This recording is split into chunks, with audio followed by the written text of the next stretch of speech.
Hello, everybody. This is Irvin Beacham, everybody's favorite realtor. This is the For Real About Real Estate podcast, part 3 of a series we're doing on questions to ask your real estate professional when you are a first-time home buyer.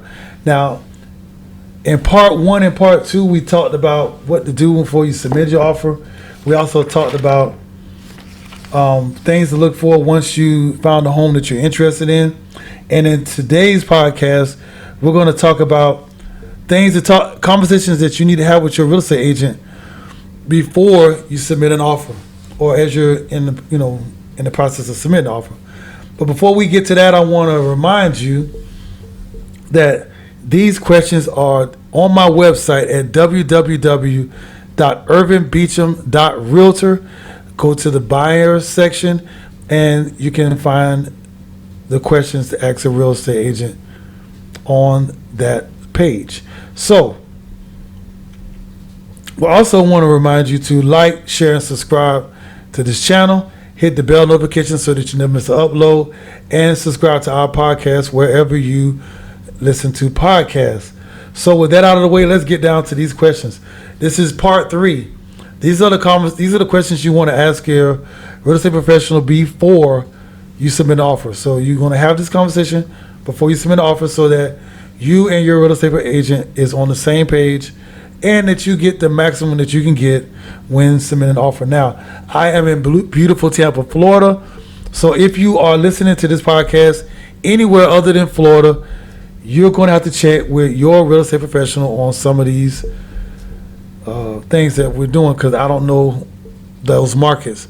But if you are in Florida, particularly Tampa, this applies to you, so let's get started. Okay, so the first question you're going to ask is for a home warranty. Now, briefly what a home warranty is, it just covers your small appliances, your air conditioner, refrigerator, stove, refrigerator, stove, dishwasher, hot water heater, things like that, in case they break. So how it works in a nutshell is, say your air conditioner breaks down, you call a repairman out, they charge you whatever the service fee is, usually somewhere between $50 and $75. They fix it or they replace it, and you don't have to pay anything else. So if the repair was $200, the home warranty will kick in the difference from whatever your repair cost was, your service cost was. If your AC need to be replaced, they pick up the tab. All you had to pay was that service fee to get that professional out there to check your unit. So you want to ask your real estate professional to ask the seller for a home warranty. Now, they're going to have a place. Now, again, this is Florida. They're going to have a place for an amount. I suggest you ask for the max.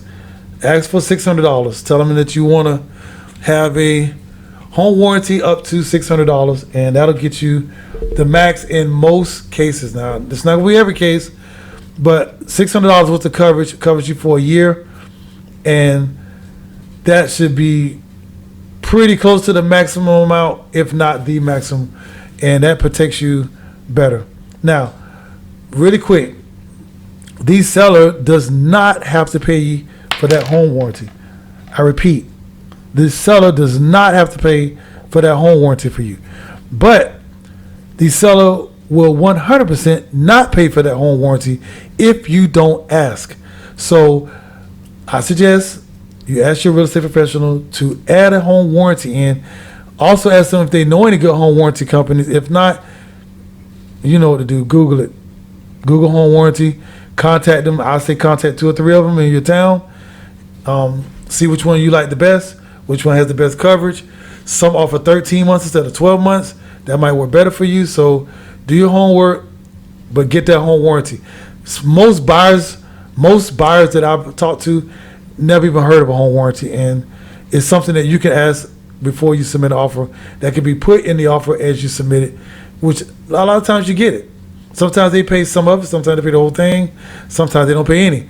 But they definitely won't pay any if you don't ask. So that's question number 1. Number 2, ask the seller to pay some of your closing costs. Now, Here's why I'm saying that. I'm only suggesting this if you're a buyer in a position where you need a little extra help to get the home, and there's no other, you'll have no other money that you can get to, and the 3% that the seller can offer you will get you past the hump that you need to get to keep the transaction moving and purchase the house.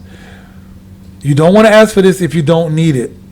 You know, it just gets really complicated and sticky if you ask for it and don't need it. If you do need it, by all means ask for it because it's out there. Now, some buyers know you could do that and some don't. It could be something that can help you continue to buy the house. But if you don't know to ask, you definitely, the seller's never going to offer you, I won't say never because never's a long time.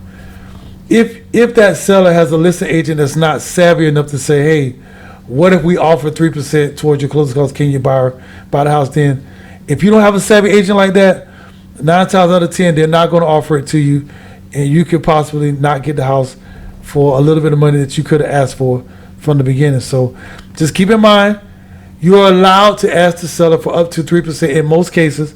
Every case is different, but in most cases, you can ask the seller for up to 3% towards your closing costs. So keep that in mind as you move forward with buying a house.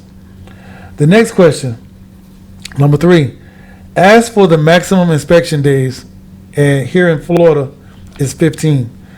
Couple of reasons you want to do that. Number 1, like I said in the previous podcast, if your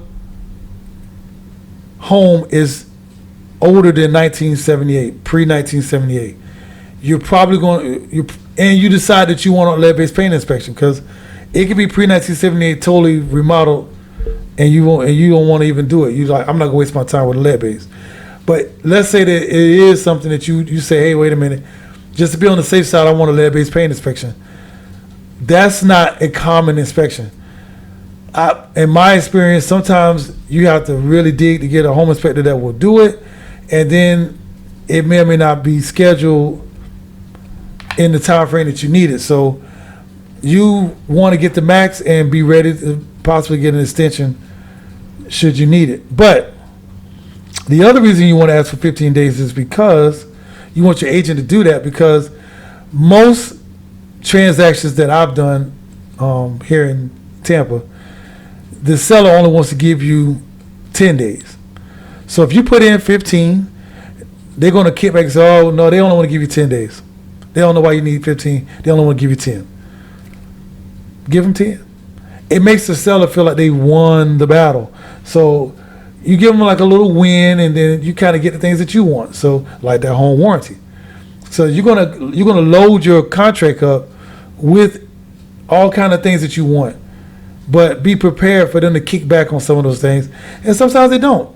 But I know one thing, they definitely won't offer it to you if you don't ask in a lot of cases. So ask for the maximum amount of days for that. Number 4, ask for the maximum days to go to escrow. Now, the maximum days to go to escrow is 3. It's really not a maximum because there's really a blank spot in the contract. You can put a number in that date, but the contract defaults to 3. If you have it's got a box to check for 3. I would say do 3. Never do next day. Never say, if you accept the offer today, we'll have it in tomorrow. Because things happen, and you never know what's going to happen, and you want to give yourself that extra day or so to, for things, if things come up. You never know, flat tire, what have you. You don't want to be in breach of contract for not putting in escrow deposit. Some sellers are really under the crunch for time, and they really watching every clock, every second on the clock, and they're pressing their agent to get that money down there. So give yourself time. Okay, that's why I'm saying 3 days. Number 5, ask the seller to give you an answer within 48 hours. Really, really quickly, this is not something that, if you're not under a time restraint, that you really need. But if you're the kind of person that want to answer right away, you don't want to be waiting around. There's a spot on the contract that asks when you want the contract, an answer on the contract. And what it does is it gets you out of the contract if they don't give you an answer in that time frame. So if you are in a time crunch and you need to really have an answer right away, keep in mind that you can ask that seller to give you an answer within 48 hours or less. I mean, you can ask them for less. Now, it doesn't mean that they're going to give it to you in that time frame, but just to know that you can write it in the contract, you can have it and have your agent enforce that. Say, look, I need an answer in 2 days. Whatever your reason is, just know that you can do that. And if it doesn't matter to you, just most agents are going to put 2 days anyway, but just know that you can change that date. You can say, I'll give them a week to give me an answer. I'll give them 2 days. I'll give them 1 day, whatever the case might be. But I suggest 2 days. Number 6, ask the seller to have all repairs done by a licensed professional and get the invoice. Now, this only applies if this comes up. I've had some transactions where the seller had a handyman, Uncle Jackleg, try to fix the house, and didn't have an invoice, didn't have a license, but they did the repairs. I don't suggest that. I suggest you have the seller have the repairs done by a licensed professional.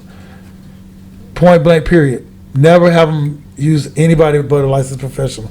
And you want the invoice. Now, the reason you need the invoice is because if that licensed professional make a mistake, you have the contact information, the invoice where it was paid, and have that individual come back out and fix whatever it is that you found that was not working or not right. So that is a thing that you need to have a conversation with your real estate agent about, and have the seller prepared to use a professional so that Uncle Jackleg is not fixing the house should you need repairs. Okay. Number 7, ask for the contact information for the title company being used. In most cases, you're not going to be able to pick the title company as the buyer. That's not to say that you can't, but in most cases you won't. So you want to get the number to that title company in case you need an answer about anything. Now, if you have a good, solid real estate professional, you shouldn't need this. But if for whatever reason your real estate agent's having a baby, they not very responsive, or what have you, you'll have the information to the title company so that you can contact the title company and get an answer to the majority of the questions, because they're the ones putting everything together, so they should have the majority of answers for you. Get the title company's contact information and make sure they have yours. That's something else. Okay, so that is number 7. And the last question is, will the seller adjust the asking price to the appraisal report? This is crucial. I repeat, this is crucial. I have had deals fall apart because I did not have that conversation with the listing agent, whether the seller would be okay to adjust the price to the appraised price. So here's the scenario. The seller wants $200,000 for his house. You offer him $150,000 for the house. He accepts. Okay? So he took a $50,000 cut. All right? You pay for the appraisal because the buyer pays for the appraisal. You pay for the appraisal, and the appraisal come back, the house is only worth $100,000. Your bank, your lending institution, your financial institution will not give you the difference, that other $50,000 difference. They won't give you $150,000 for a house that's worth $100,000 because they're going to go by what the appraisal said. The seller does not have to accept that appraisal number. He can say, "Oh no, I already dropped it down 50. Now you're telling me to drop another 50. I'm not selling this house at that price." At that point, it gets a little sticky earnest money has to start getting, they're pulling for it because they took the house off the market. You're pulling for it because, hey, your hands are tied. You can't do anything about what the appraisal said. You don't have any control over the appraisal other than paying for it. So if you have this conversation in the future or before you submit the offer, that's what these questions are, prior to submitting the offer. When you're getting ready to submit the offer, you have this conversation with that listing agent. Hey, is the seller gonna be okay if it don't appraise for this? Or are they gonna be okay? Quick, easy answer, 2-second conversation. If they say no, then you know what the deal is. From there, your professional will have to make adjustments. I'm not going to suggest what to do because it's not my deal. I have plans in place in case they say no, but I'm not going to share that unless you're one of my clients. But just know that you can have that initial conversation with the seller about what they're willing to do should the appraisal come in lower than their asking price. Than the contract price, the offer price. I'm sorry. So if it comes in lower than the offer, are they willing to adjust to that price? And it's a simple yes or no. Like I said, I got a plan for it. I will share it with you should you decide to buy a house with me. But if not, talk to your real estate professional about what to do in that case. But just know that that's a scenario that can happen, and it gets really sticky once you get to that point. So with that being said, I am Irvin Beacham, everybody's favorite realtor. This is the For Real About Real Estate podcast. Like I said, these questions are on my website for free at www.irvinbeacham.realtor. That's www.irvinbeacham.realtor. And if you are in the Tampa Bay area and you're looking to buy a home, please reach out to me anytime by text or call me, 813-446-3611. That's 813-446-3611. And we will be back with the final podcast in this segment to talk about once your offer is accepted. So thank you for listening, and I will see you on the next podcast.